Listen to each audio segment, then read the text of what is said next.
कहते हैं ना, सीरियल समाज का आईना होते हैं। अब इन सास बहू के जीवन में सीरियल क्या रोल है, चलिए देखते हैं। वीना और उसकी बहू माया दोनों को ही सीरियल्स देखने का बड़ा शौक था। माँ जी जल्दी आओ, जल्दी देखो पवित्रा कैसे अपने पति को चांटा मारेगी। हाँ हाँ, पूरा सीरियल खत्म होने आ रहा है, तब तो बुलाया नहीं। पति को कैसे चाटा मारेगी ये दिखाने बुला रही है। चलाक कहीं की, जानती नहीं हूँ क्या मैं तुझे? अरे क्या जानती हैं आप मुझे, और क्या हर बात पर जानती हूँ करती रहती हैं। बड़ा जो मेरे साथ बचपन में रस्सी कूदा करती थी ना आप। देख, जितनी है ना जबान भी उतनी ही चलाया कर। अभी तो उतनी भी नहीं चलाई है। पता नहीं समझती क्या हो आप अपने आप को। बेटा पैदा किया है कोई हीरा नहीं जो बहू को आए दिन सुनाती रहती हो। तभी वहां सार्थक, जो माया का पति है, वो आ जाता है। क्या बात है माया, क्यों माँ से लड़ रही हो? मैं माँ से लड़ रही हूँ? अरे तुम्हारी माँ साइको है, साइको। शादी से पहले बताया क्यों नहीं? मैं तो ना करती तुम लोगों के घर में शादी। अरे तेरी बीवी की जबान है या घोड़े की लगाम, लगने का नाम ही नहीं ले रही है। ओफो, लेकिन तुम लड़ किस बात पर रहे हो ये तो बताओ। सीरियल देखने बुलाया था, सोचा बुढ़िया सारा दिन दिमाग चलाती है, जरा टीवी में मन लगा ले। अरे ये कैसी भाषा बोल रही हो माया? माँ है ये मेरी। देख बेटा, मैं पागल नहीं हूं जो ये सीरियल दिखाने बुलाए और मैं लड़ पड़ूं। अरे यार, तुम दोनों ना घर का माहौल ठीक रखा करो ना, हमेशा लड़ना ठीक नहीं है। ये बोलकर सार्थक वहां से चला जाता है। अगले दिन वीना टीवी देखते हुए, अरे वाह, बहू हो तो पार्वती जैसी, वरना ना हो तो ही अच्छा है। पार्वती की सास भी असली जिंदगी में अपनी सास से परेशान होगी। अरे देख माया, फ्री में तो मुझसे मत लड़। मैंने तो तुझे कुछ नहीं बोला। नहीं बोला? क्यों नहीं बोला? अरे सीधे नहीं तो उल्टे से तो बोला ना कि बहू हो तो ऐसी, नहीं तो ना हो। अरे हाँ, तो गलत क्या बोला? ये जो सीरियल देखकर मुझे बोलती है ना, मुझे भी इतना मेकअप करके ऐसा बोलने के हजारों रुपए मिले तो मैं भी ऐसी ही बन जाऊं। तो क्या मेरे बेटे के पास से पैसे नहीं लेती है तू? थोड़ी देर बाद वहां सार्थक आ जाता है। सामने टीवी चलता देख वो समझ जाता है कि सास बहू के बीच लड़ाई का कारण कुछ और नहीं बल्कि टीवी ही है। सार्थक अपने दोस्तों के पास जाता है और उन्हें सारी बात बताता है। अरे यार, इतनी सी बात? अरे नहीं यार, इतनी सी बात नहीं है। ये टीवी सीरियल वालों के कारण तो मेरे घर में रोज रोज लड़ाई होती है। अरे यार, तो घर से केबल का कनेक्शन ही हटवा दे, फिर ना रहेगा सीरियल ना होगी लड़ाई। वाह जी, अब तो सार्थक को सोल्यूशन भी मिल गया। अगले दिन घर में सिर्फ एक चैनल आता है और वो था दूरदर्शन। अरे बहू, ये क्या, कोई चैनल ही नहीं आ रहा है? ओह, पता नहीं पार्वती की सास ने वो जहर खाया होगा भी कि नहीं। अच्छा माँ जी, आप तो खीर खा लीजिए। हैं? ना ना ना, नहीं खाऊंगी ये जहर वाली खीर। अरे खा लीजिए ना माँ जी, मैं पार्वती की तरह नहीं हूँ। हाँ, और एक बात, केवल आपके कारण घर का केबल कनेक्शन हटा दिया गया है। मेरे कारण? अरे करमजली, सीरियल देख देख कर तो तू चाले चलती थी और कनेक्शन मेरे कारण कटा। अरे वाह, एक नंबर की शातिर है तू। सासू माँ जो मुंह में आता है बोले जा रही हैं। देखा ना, सास भी कभी चुड़ैल थी में क्या हुआ था कमलावती के साथ। अरे बेचारी कमलावती तो अपनी बहू चंडाल रानी के चक्कर में चुड़ैल बनी थी। तू देखना ससुराल सुमन का में क्या हाल हुआ था सुमन का। वो तो मक्खी बन गई थी और जो सास की नाक में घुसकर धमाचाकड़ी मचाई मजा आ गया था। काश मैं भी मक्खी बन पाती। अरे बन, तुम मक्खी बन। अरे मैं तो कहती हूं तुम मक्खी ही बन जाना। तुझे दोनों हथेलियों के बीच रखकर मसलना दूं तो मेरा नाम भी वीणा नहीं। अभी तक तो मैं साफ साफ बात नहीं कर रही थी, लेकिन और तभी सार्थक वहां आ जाता है। अरे अब तो केबल का कनेक्शन भी हट गया, फिर आप दोनों किस बात पर लड़ रही हैं? अरे ये पुराने एपिसोड उठा उठा कर मुझसे लड़ रही है। मैं या आप? एक तो मैं इनके लिए खीर बनाकर लाई, ऊपर से बोल रही थी खीर में जहर है। अरे मैंने कभी बोला कि मेरा रानी हार जो चोरी हुआ है वो तुलसी की सास की तरह कहीं इन्होंने तो नहीं चुरा लिया? अरे कौन तुलसी? वो मीरा आंटी की बहू। मीरा आंटी ने उनका हार चुरा लिया? अरे तू मेरी तुलना उस तुलसी की सास से कर रही है। अरे वो मक्कार सी औरत। अरे नहीं नहीं, तुलसी, अपनी वो ससुराल की 4 साल की हीरोइन।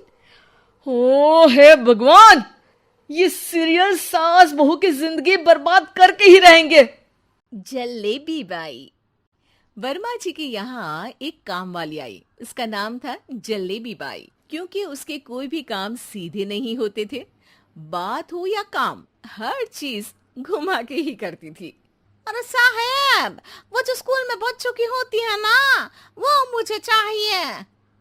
स्कूल में बच्चों को क्या क्लासेस? क्लासेस क्यों चाहिए तुमको? अरे नहीं साहब, वो होती है ना गर्मी की। गर्मी की छुट्टी? हाँ हाँ, छुट्टी चाहिए 2 दिन की। अरे तो इतना घुमा कर क्यों बोल रही हो? सीधे सीधे बोलो ना। वैसे क्यों चाहिए तुमको छुट्टी? अरे मेरे भाई के जो पापा है ना, उनकी जो पत्नी है ना, उनके भाई के पापा की पत्नी को बुखार आ रहा है। ओहो, ऐसी पहेली मत बुझाओ कि मुझे बुखार आ जाए। अरे सीधे सीधे बोलो ना जलेबी बाई। अरे देखो, मेरे भाई के पापा, मेरे पापा, उनकी पत्नी यानी मेरी माँ के भाई यानी मेरे मामा के पापा यानी मेरे नाना, और मेरे नाना की पत्नी यानी मेरी नानी को ना बुखार आ रहा है साहेब। अरे जलेबी भाई, तुम 2 नहीं 10 दिन की छुट्टी ले लो। बस अगली बार से ना ऐसी छुट्टी मांगना हो तो अनुराधा से मांगना, मुझसे नहीं। ठीक है। एक और बात साहेब। एक और बात सुनी तो मुझे पागल खाने जाना पड़ेगा। अरे पागल खाने क्यों जाओगे आप? अरे चावल ही खा लो। अरे जलेबी भाई, दिमाग का ढोकला मत बनाओ, जाओ यहाँ से प्लीज। वर्मा जी जलेबी बाई की घूमी बातों से जान बचाने के लिए उसे लंबी छुट्टी दे देते हैं और अनुराधा को बताते हैं। अरे आज तो उसने मेरे दिमाग के तार ही उलझा दिए। कितना घुमा घुमा के बात करती है जलेबी बाई। अरे तुम कहो तो मैं तुम्हारा हाथ बंटवा दूंगा घर के काम में, लेकिन जलेबी बाई को तो और झेल नहीं सकता मैं भाई। अरे शांत हो जाओ, मैं संभाल लिया करूंगी उसे, लोड मत लो आप उसका। हाँ हाँ, तुम संभाल लेना उसको, वरना मुझे नहीं संभाल पाओगे। मुझे आगरा के पागल खाने में ही भर्ती होना पड़ेगा। आगरा क्यों जाना? मुझे तो लगता है जलेबी बाई इस घर में थोड़े दिन और रही तो हमारा घर ही एक मशहूर पागल खाना बन जाएगा। तो दूसरी काम वाली ढूंढ ले क्या? अरे आजकल तो हर काम वाली बाई जलेबी जितनी ही टेढ़ी होती है। निकालेंगे नहीं, सिखा लेंगे उसको हम। लंबी छुट्टी के बाद जलेबी बाई घर आती है। अरे आ गई जलेबी बाई, नानी कैसी है तुम्हारी? और वो जो 2 के पहले आता है और जो 0 के बाद आता है। अब 1? हाँ, 1 नंबर है। अच्छा, क्या हुआ था उनको? जो दिल टूटने पर होता है ना, चोट लगने पर होता है, पगार का पैसा कटने पर भी होता है। अरे क्या होता है? बुरा लगता है? अरे जो सर में होता है, पेट में होता है, और जिसे सही करने के लिए ना आदमी को डॉक्टर के पास ही जाना पड़ता है। दर्द? हाँ, दर्द हुआ था उनका हाथ पैर में। अच्छा बस, मेरे दिमाग में दर्द होने लगा तुम्हारी जलेबी जैसी बातें सुनकर। एक काम करो, ऊपर गेहूं की पोटली रखी है, तुम जल्दी से लेकर आओ, आज आटा पिसवाना है। जलेबी बाई भागकर छत पर जाती है और गेहूं की पोटली उठाने की कोशिश करती है, मगर वजन ज्यादा होने की वजह से उससे बोरी उठती नहीं। वो सोचती है कि पोटली जल्दी पहुंचानी है। बस जलेबी बाई के टेढ़े दिमाग में एक टेढ़ी तरकीब आती है। वो पोटली को छत पे घिसकर उसे बालकनी तक ले जाती है और छत से भीतर बरामदे में बोरी फेंक देती है। लो जी लो, हो गया जल्दी जल्दी काम।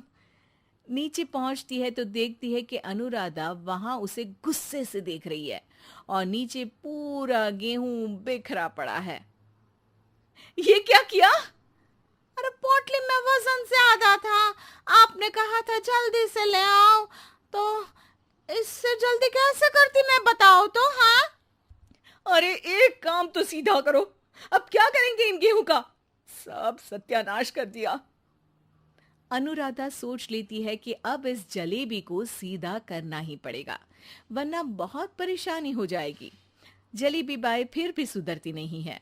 रोज कोई घूमी फिरी बात से वर्मा जी के दिमाग में शॉर्ट सर्किट करती है, तो कभी अनुराधा के काम बिगाड़ती। जैसे कमरे में झाड़ू लगाने का कहने पर कमरों की दीवारों पर झाड़ू टांग के कहती, लगा दी कमरे में झाड़ू। देखते ही देखते ये महीना खत्म हो जाता है। अरे दीदी, पैसे दे दो ना। पैसे तो नहीं है। पैसे नहीं है का मतलब? पैसे तो होते ही है ना घर में। अरे भरोसा नहीं है तो पूरे घर में ढूंढ के बता दे कहाँ पैसे हैं, मिल जाएंगे तुम्हें। अबे ढूंढ के लाई मैं। जलेबी जल्दी से अनुराधा का पर्स लेकर आती है। अरे इसमें है ना पैसा। अरे मुझे तो नहीं दिख रहा। अरे दीदी है ना, 2000 का नोट। अरे तो वो तो 2000 रुपए हैं, पैसे तो नहीं है। अरे दीदी दे दो ना, जल्दी घर जाना है, आज मेरी तारीख है। अरे पक्का आज तेरी तारीख है? हाँ दीदी, आज मेरी तारीख है, आज ही तो पगार लेती हूँ ना मैं। देखो आज तो 1 तारीख है, तेरी तारीख तो है नहीं आज। अरे दीदी दे दो ना, घुमा क्यों रही हो इतना? अच्छा कितनी पगार है तुम्हारी? 5000, आप ही ने तो तय की थी। 5 मतलब जो 4 के बाद आता है और 4 के पहले। हाँ हाँ दीदी। 5 वही जो 3 में 2 जोड़ के होता है। अरे हाँ दीदी हाँ। 5 वही ना जो 10 में से 5 घटाने पर होता है। अरे दीदी मैं समझ गई, अब आपको कभी नहीं घुमाऊंगी। प्लीज जल्दी से पैसे दे दो ना, सारी। और अब ना ये जलेबी बिल्कुल सीधी हो जाएगी, कसम से। जलेबी बाई की अकल ठिकाने आ जाती है। अनुराधा जलेबी को पैसे दे देती है और कहती है, अब अगर तुमने हमें घुमाया ना तो तुमको कहीं दूर घूमने भेज देंगे, जहां से तुम घूमने के बाद कभी वापस ही नहीं आ पाओगी। समझ गई जलेबी बाई? डरपोक सास बहू। जिगर और बलराज अपने अपने ऑफिस के लिए निकल जाते हैं, जिसके बाद तानिया और उसकी सास घर के काम में बिजी हो जाती हैं। तभी रसोई में से तानिया के चिल्लाने की आवाज आती है। ओए माँ, बचाओ रे। उश, उश, उश, भागो यहाँ से। तानिया की आवाज सुनकर उसकी सास भी वहां आ जाती है। अरे क्या हुआ? और इस तरह स्लैब पर चढ़कर क्यों बैठी हो? उस छिपकली की वजह से। है? छिपकली? अरे कहाँ है छिपकली? ऐसा बोलते हुए तानिया की सास भी डर कर स्लैब पर चढ़ जाती है। अरे जब इन छिपकलियों को घूमने के लिए हमने दीवार और छत दी है, फिर ये हमारे घूमने की जगह पर क्यों उतर आती है? मुझे क्या पता, सामने बैठी है, आप ही पूछ लो ना, साथ में भगा भी देना। इस पर सास डरते हुए स्लैब पर बैठी बैठी ही छिपकली को भगाने की कोशिश करती है। हुश, हुश, हुश। अरे जा ना, वापस अपने घर जा। सासू माँ, छिपकली है, कुत्ता नहीं। अरे हाँ हाँ, छोटी सी ही सही छिपकली तो है, तो तुम ही भगा दो ना। तानिया की सास उसे स्लैब से नीचे गिरा देती है, जिस पर छिपकली तो डरकर भाग जाती है। लेकिन दोनों सास बहू के बीच टॉम एंड जेरी वाला खेल शुरू हो जाता है। आपने मुझे धक्का क्यों दिया? मुझे कुछ हो जाता तो? अगर वो मुझे खा जाती तो? अरे छिपकली थी, डायनासोर नहीं। हाँ, सिर्फ छिपकली ही थी और आपको उससे डर नहीं लगता तो खुद क्यों नहीं भगा दिया? अरे तेरे होते हुए अगर मुझे काम करने पड़े फिर बहू होने का फायदा क्या है? इसी तरह सुबह से शाम हो जाती है। जिगर और बलराज भी ऑफिस से घर वापस आ जाते हैं, लेकिन सास बहू की तू मैं खत्म नहीं होती। आज इस सभा का मुद्दा क्या है? मम्मी ने मुझे छिपकली के सामने फेंक दिया। अरे वाह मेरे डरपोक, मुझ पर 30 साल से शेरनी जैसे हुक्म चला रही हो और एक छिपकली से डर गई। इस पर दोनों बाप बेटे हंसने लगते हैं, जिसे देखकर सास बहू एक दूसरे की शक्ल देखते हुए अब अपनी लड़ाई भूलकर उनसे लड़ना शुरू कर देती हैं। अरे आप ना ज्यादा बत्तीसी ना दिखाओ, नहीं तो शेरनी के एक पंजे से 32 के 32 दांत बाहर निकल आएंगे। अपनी माँ की इस बात पर अब जिगर अपने पापा को देखकर हंसने लगता है। अरे क्यों पापा, आ गया स्वाद। अभी आपको भी आएगा स्वाद। इस पर घर में सास बहू ड्रामा बंद होकर पति पत्नी नौटंकी शुरू हो जाती है, जिस पर तानिया से कहा सुनी के बीच जिगर अचानक चिल्लाते हुए कहने लगता है, कॉकरोच, इतना बड़ा कॉकरोच, हे भगवान, अब हमें इससे कौन बचाएगा? कॉकरोच का नाम सुनते ही दोनों सास बहू सारी लड़ाई भूलकर फुदक से कूदकर पास रखे सोफे पर चढ़ जाती हैं। अरे कहाँ है, अरे कहाँ है कमबख्त? अरे उसे भगाने की जगह अनाउंसमेंट तो ऐसे कर रहा है जिससे 12:40 की आखिरी लोकल है, छूटनी नहीं चाहिए। अरे भलाई का तो ज़माना ही नहीं है। ठीक है भाई, अब मैं आपको बिल्कुल भी नहीं बताऊंगा कि आपके पीछे भी एक बहुत बड़ा कॉकरोच बैठा है। जिगर की बात पर एक बार फिर दोनों डर से उछल जाती हैं, जिसके बाद जिगर और बलराज इसी तरह कभी कॉकरोच तो कभी छिपकली का नाम लेकर उन्हें परेशान करते रहते हैं। अगली सुबह ये दोनों हमारे डर का ऐसे मजाक बना रहे थे जैसे खुद कभी किसी चीज़ से ना डरते हो। ये जिगर ना बचपन में तो चींटी से भी डर जाता था। पर मम्मी, उन्हें डराने के लिए मैं चींटी तो नहीं पकड़ सकती। अरे पागल औरत, इतना बड़ा होकर क्या वो चींटी से डरेगा? मतलब हमें बदला लेने के लिए कुछ अलग सोचना पड़ेगा। अरे वाह, क्या ब्रांड न्यू न्यूज़ दी है। सोचो अब। दोनों बहुत देर तक जिगर और बलराज को डराने के लिए अलग अलग तरीके सोचती हैं, पर किसी भी अंजाम तक नहीं पहुंच पाती, जिस पर तानिया की सास उससे कहती है, हम उन्हें नहीं डरा सकते, पर अपना डर तो ख़त्म कर ही सकते हैं ना। अगर हमारा डर ख़त्म हो जाएगा तो फिर वो अपने मज़े के लिए किसे डराएंगे और इसी तरह उनका पचका हो जाएगा। हाँ, नाइस आइडिया, पर मुझे इससे डर क्यों लग रहा है? सास की बातों से डरते हुए भी वो दोनों अपने डर को ख़त्म करने के मिशन पर लग जाती है, जिसमें पहला कॉकरोच सामने आते ही वो डर कर भाग जाती है। हमसे ना हो पाई। मम्मी, इससे आप ही निपटो ना। अरे क्या आप निपटो, साथ चल, नहीं तो तेरे ऊपर ना छिपकली गिरा दूंगी। हाँ बस, हाँ, पहले छिपकली पकड़ कर तो दिखाओ। अरे यार चल ना।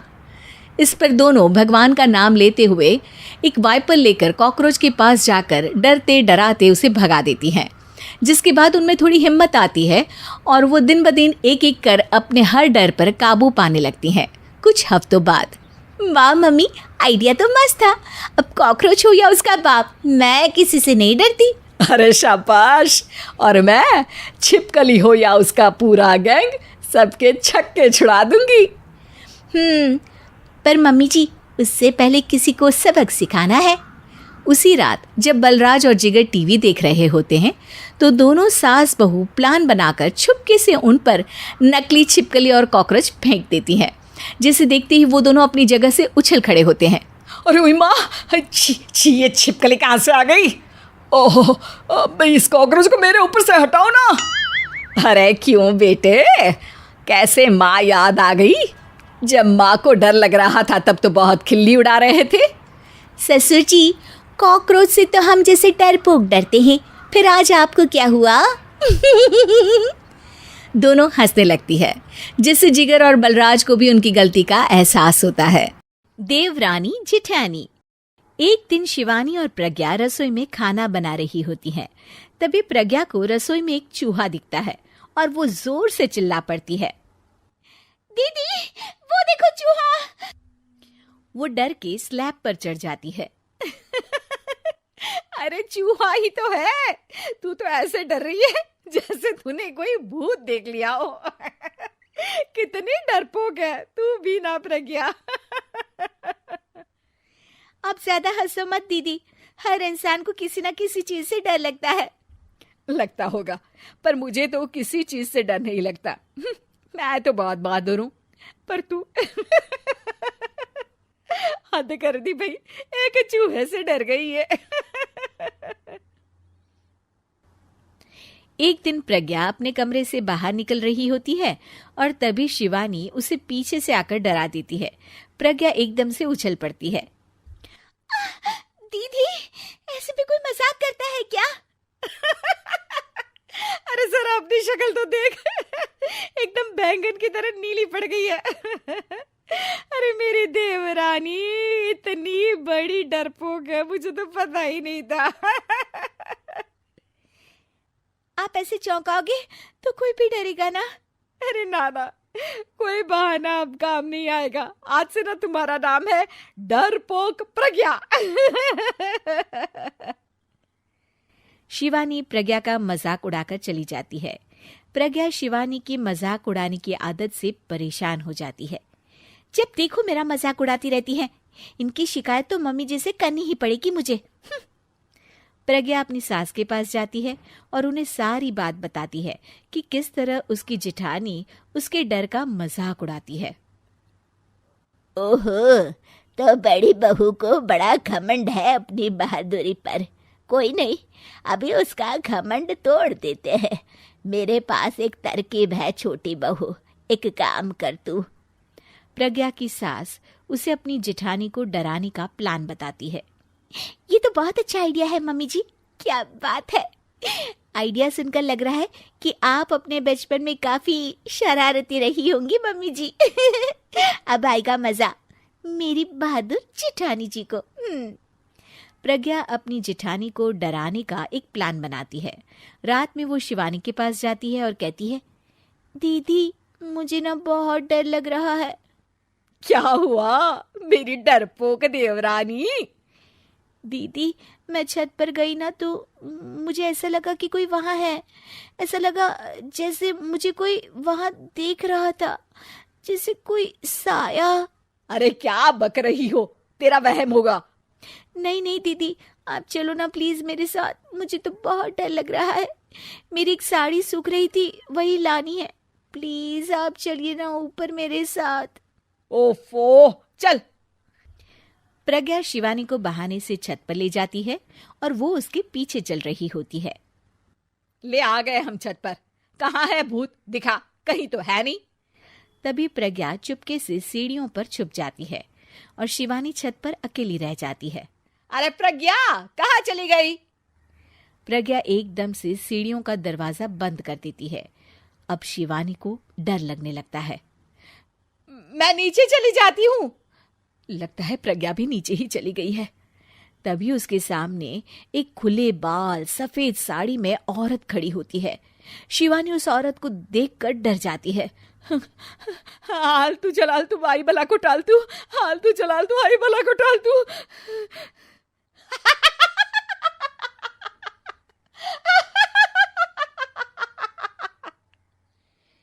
चुड़ैल की हंसी सुनकर शिवानी बुरी तरह डर जाती है। नहीं नहीं, मुझे छोड़ दो, भगवान के लिए मुझे छोड़ दो। नहीं नहीं नहीं नहीं नहीं नहीं नहीं नहीं, मैं तुझे नहीं छोड़ूंगी, मैं तेरा खून पी जाऊंगी। तभी चुड़ैल की हंसी उसकी सास की हंसी में बदल जाती है।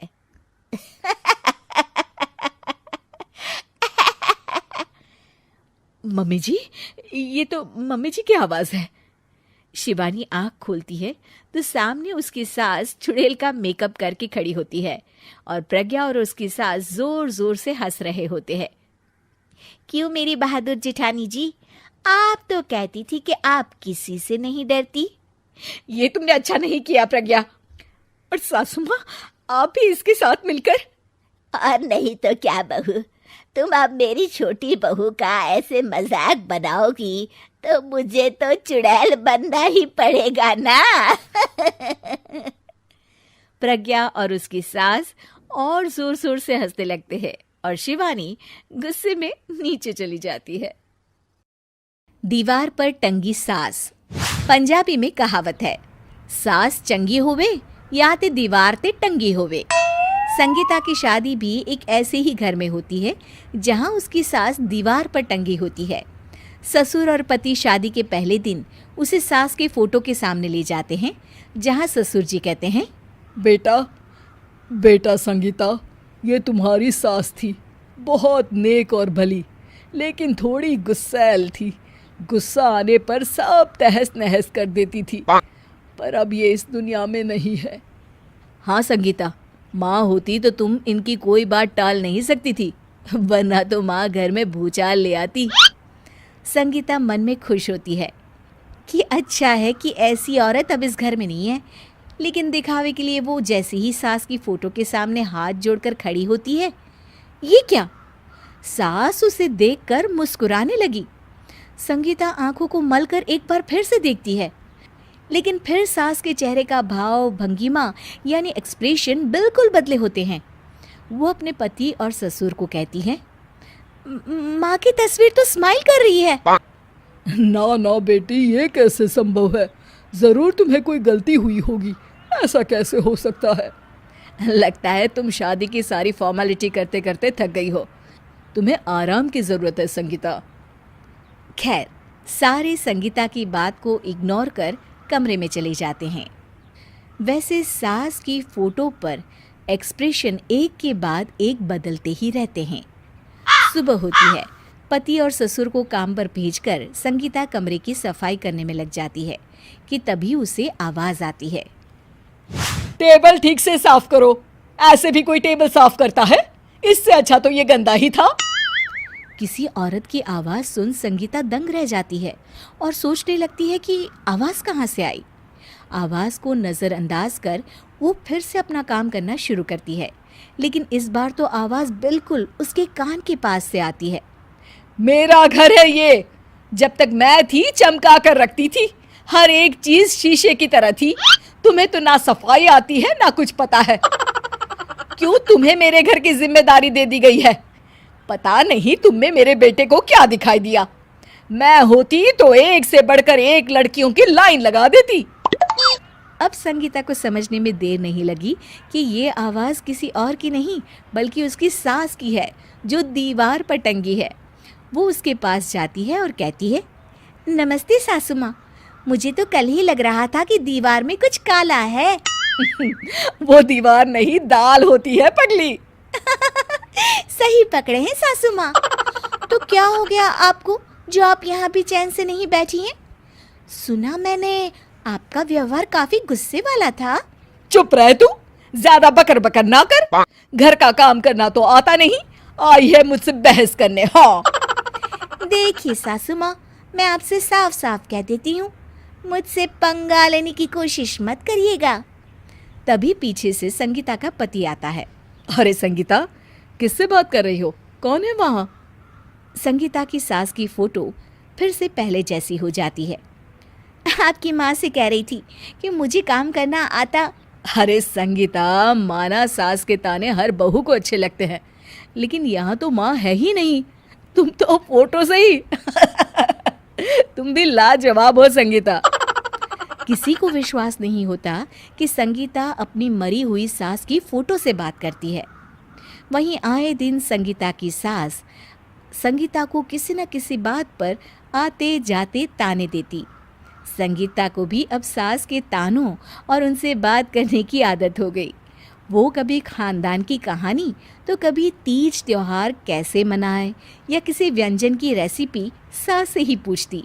सारा दिन घर में अकेली संगीता की सास अब उसके लिए तानों के साथ पक्की साथी की तरह भी रहने लगी थी, जो किसी और को नहीं बल्कि संगीता को ही सुनाई देती। तो देखा आपने, सास बहू का रिश्ता हर रिश्ते से ऊपर होता है, फिर चाहे वो खट्टा हो या मीठा।